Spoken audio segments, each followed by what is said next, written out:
यज्ञशाला में उसे ऐसा स्थान दिया है कि उसे आभास हो जाएगा कि उसका हमारे जीवन में क्या स्थान है, कि हम सब उसे स्वयं से कितना तुच्छ मानते हैं।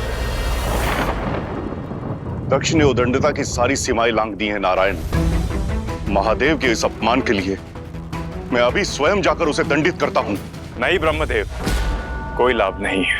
हमने दक्ष को अनेकों बार मर्यादा का पाठ पढ़ाया है, किंतु उस पर कोई प्रभाव नहीं पड़ा। उसका आराध्य होने के नाते मैं नीति को टाल जरूर सकता हूं, किंतु रोक नहीं सकता। और इस समय हमें उसकी चिंता नहीं करनी चाहिए जिसके हम आराध्य हैं। हमें उनका सोचना चाहिए जो हमारे आराध्य हैं, महादेव।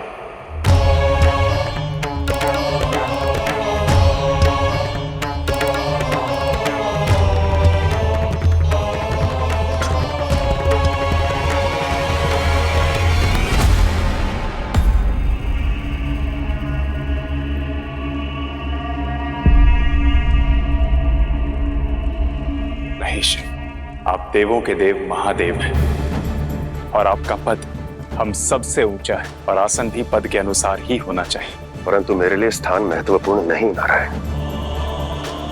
आपकी इसी उदारता से आप हम सबसे महान हैं, परंतु आपका यह स्थान हमें स्वीकार नहीं। और ये सत्य है कि आप पद और आसन से परे हैं। आप कण कण में हैं। आप ही यज्ञ हैं और यज्ञ का फल भी। जिस हलाहल से आहत पृथ्वी के कल्याण के लिए यह यज्ञ हो रहा है, उस हलाहल को धारण किया है आपने। इसलिए इस यज्ञ के मुख्य अतिथि भी आप ही को होना चाहिए। कृपया इस यज्ञ की गरिमा और हमारी भावनाओं को समझें और अपने योग्य आसन को ग्रहण करें महादेव। हाँ महादेव, अपने आसन को ग्रहण करें।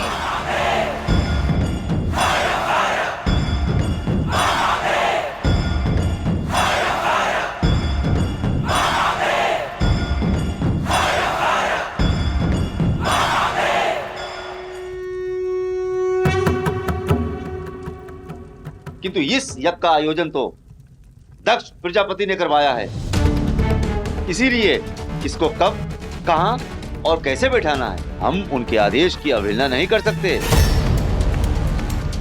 ऋषि ऋचिक, आप ये भूल रहे हैं जो संपूर्ण संसार में सबसे अधिक पूज्य हैं, जो संसार की दशा और दिशा निर्धारित करते हैं, उनके स्थान का निर्धारण प्रजापति दक्ष कैसे कर सकते हैं?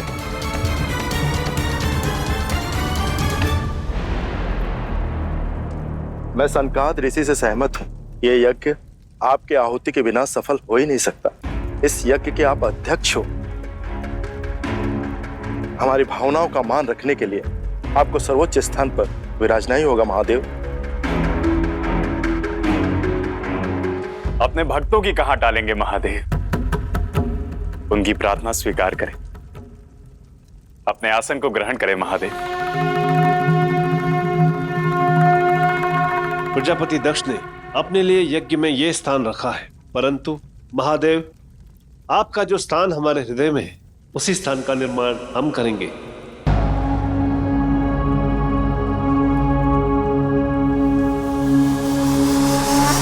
हर हर हर शंभो, हर हर हर शंभो, हर हर हर। आइए महादेव। हर हर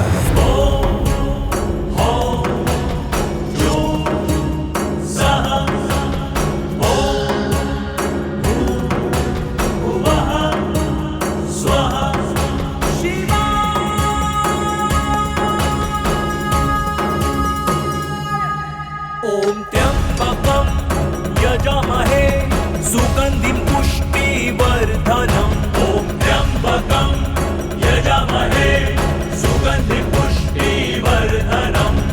उर्वारुकमिव बन्धनात् मृत्युर्मुक्षीयमामृतात्। अद्भुत। ॐ स्वः भुवः भुः ॐ सः जुः ॐ। अपना स्थान ग्रहण करें महादेव। हाँ हाँ महादेव, आसन ग्रहण कीजिए। आप ही आद्य देव हैं। शिव को आद्य भगवान के पद पर विराजमान करना अनुचित है, मैं इसकी घोर निंदा करता हूं।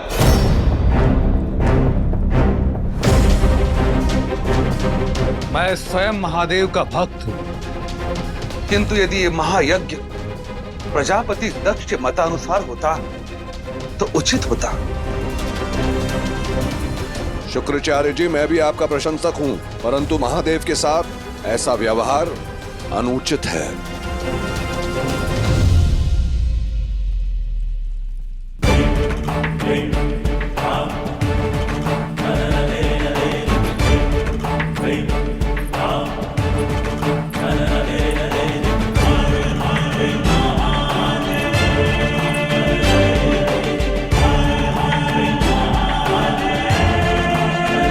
आप ही बताइए देवी,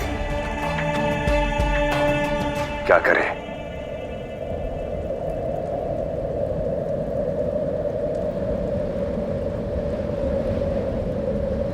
आपको नारायण, ब्रह्मदेव, ऋषि मुनियों और इस प्रजा की भावनाओं का मान रखना चाहिए।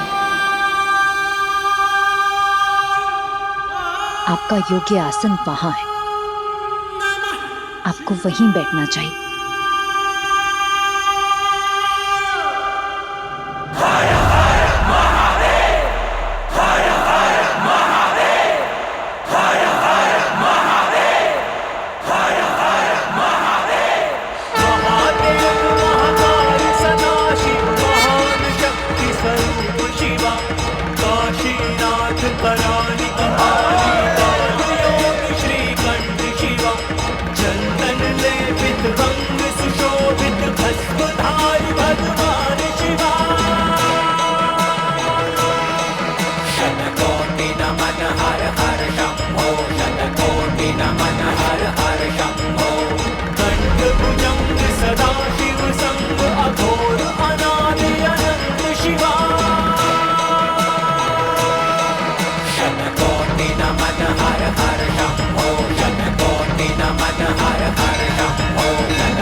ये तो प्रजापति दक्ष के आदेश की अवहेलना है।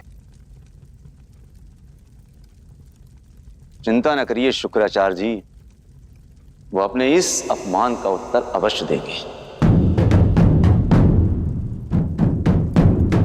प्रजापति दक्ष की, प्रजापति दक्ष की, प्रजापति दक्ष की, प्रजापति दक्ष की, प्रजापति दक्ष की।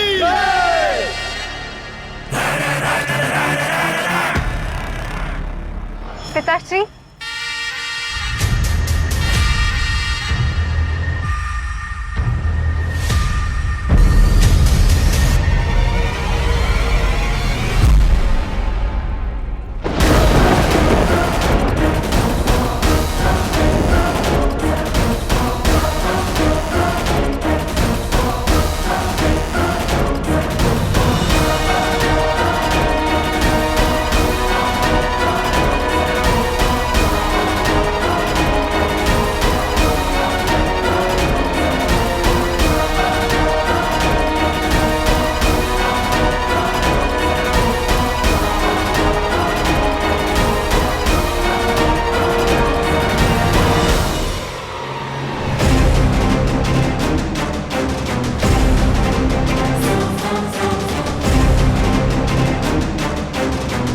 पिताश्री आए हैं महादेव।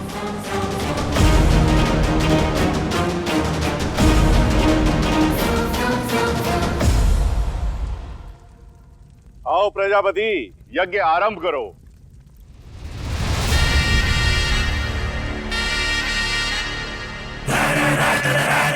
यज्ञ वहां किया जाता है परमपिता, जहां लोगों का मन पवित्र हो, निश्चल हो। यहां तो लोग मन में बैर पाल कर बैठे हैं।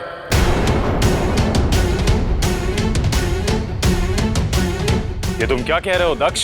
ये प्रश्न शिव से करें आराध्य।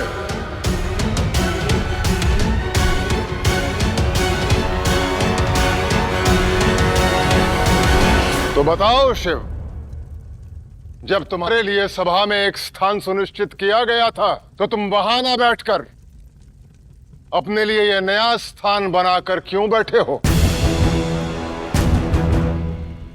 सभा की व्यवस्था की मर्यादा का उल्लंघन क्यों किया तुमने?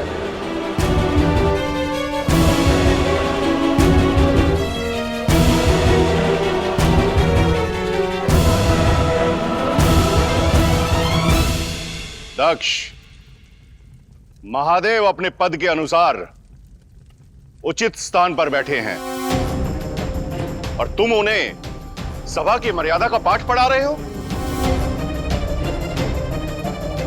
वो मर्यादा के आदि भी हैं और अंत भी। मर्यादा और शिव,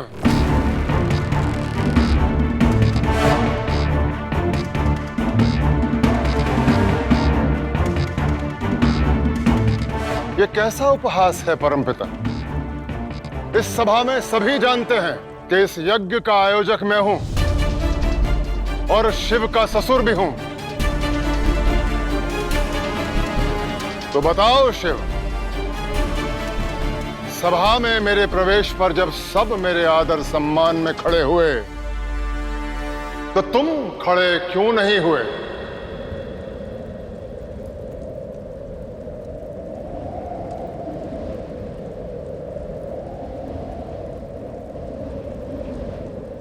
क्या तुम्हें सभा की मर्यादा एवं शिष्टाचार का ज्ञान नहीं है? पिताश्री वो बस सती,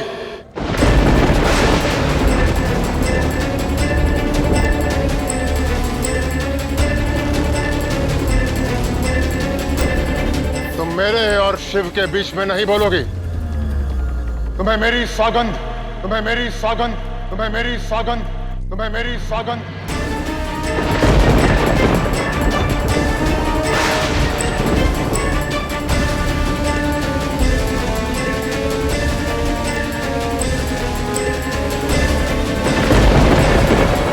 बोलो शिव, फेरों में अपनी महानता सिद्ध करने के लिए मुझे झुकने से मना कर रहे थे और यहां स्वयं को सर्वश्रेष्ठ सिद्ध करने के लिए मुझे सबकी दृष्टि में झुका रहे हो।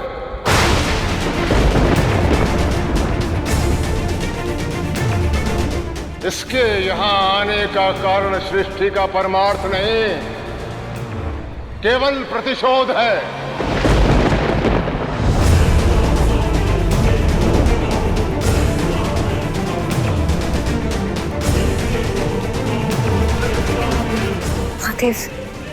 खड़े होकर पिताजी का अभिवादन कर दीजिए ना। अपने ससुर का सम्मान करने से क्या बिगड़ जाएगा?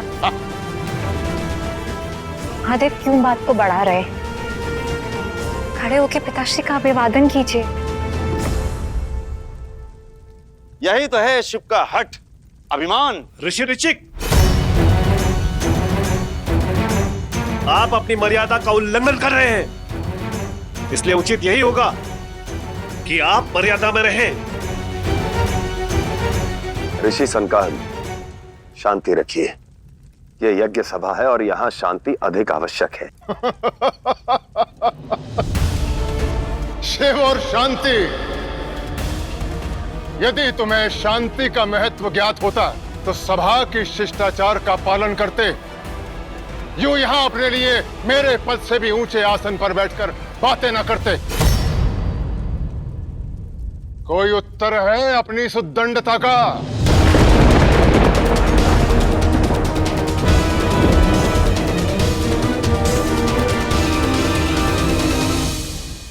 प्रजापति दक्ष, यहां ना तो आप मेरे ससुर हैं और ना मैं आपका जमाता।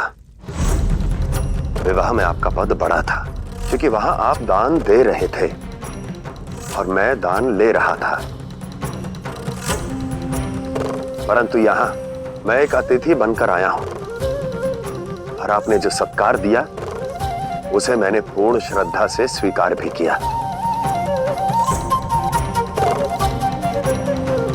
आपके द्वारा निश्चित किया मेरा आसन, मैं उस पर बैठने भी जा रहा था और यदि उस आसन पर बैठा होता तो अवश्य आपके सम्मान में खड़ा भी होता,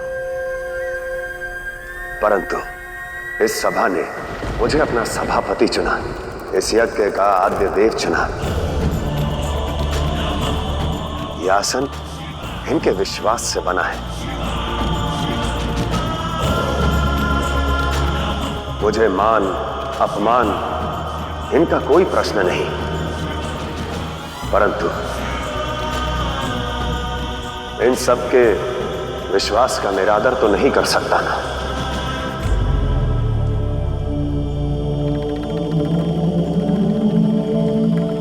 इसलिए इन सब के चुनाव का सम्मान करते हुए, इस यज्ञ के मुख्य के पद का मान रखते हुए, यदि मैं आपके अभिवादन में खड़ा हो जाता तो वो ना तो किसी शास्त्र की दृष्टि में उचित होता और ना ही पद की दृष्टि से।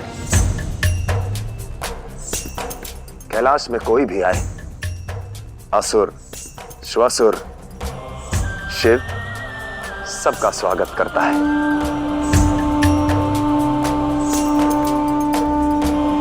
प्रजापति दक्ष, आपने स्वयं ही कहा था कि इस यज्ञ में केवल वही आए जो मन और भाव को शुद्ध कर सके। अपने मन और भाव को शुद्ध करके इस यज्ञ को आरंभ कीजिए।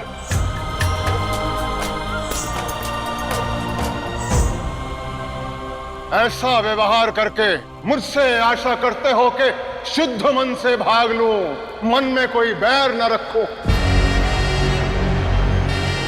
वैसे भी एक अघोरी, कपालिक, चर्मधारी, शमशानवासी इस यज्ञ में मुख्य आहुति देगा तो यज्ञ तो वैसे ही अशुद्ध हो गया।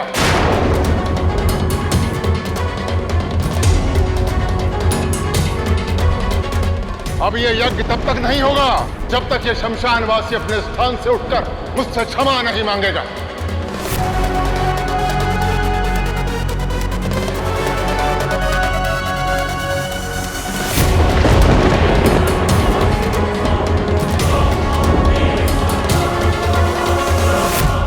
यह असंभव है प्रजापति। भले ही आप प्रजापति हैं, परंतु मैं इस सभा का सभापति हूं, आद्य देव हूं। आपको उसका सम्मान करना चाहिए। बस तो फिर यह यज्ञ दक्ष के बिना ही होगा।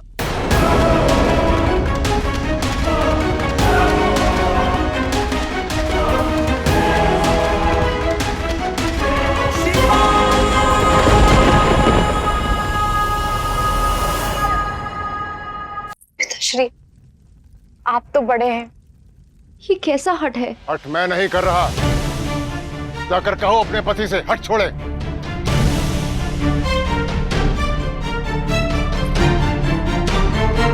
इस बात को और मत बढ़ाइए महादेव, आप ही मान जाइए। जो अनुचित है वो मैं नहीं करूंगा।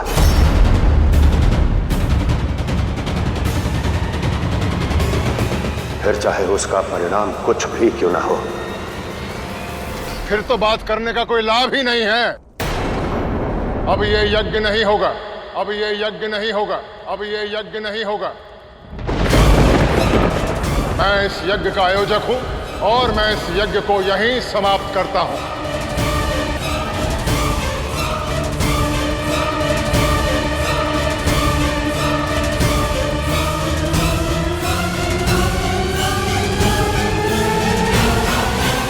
मैं इस यज्ञ का आयोजक हूं और मैं इस यज्ञ को यहीं समाप्त करता हूं। ऐसा मत कीजिए प्रजापति, यह यज्ञ अति आवश्यक है। इस यज्ञ के बिना सृष्टि से हलाहल का दुष्प्रभाव कैसे दूर होगा? तो फिर कहिए इस कपालिक से या तो मुझसे क्षमा मांगे या यहां से निकल जाए।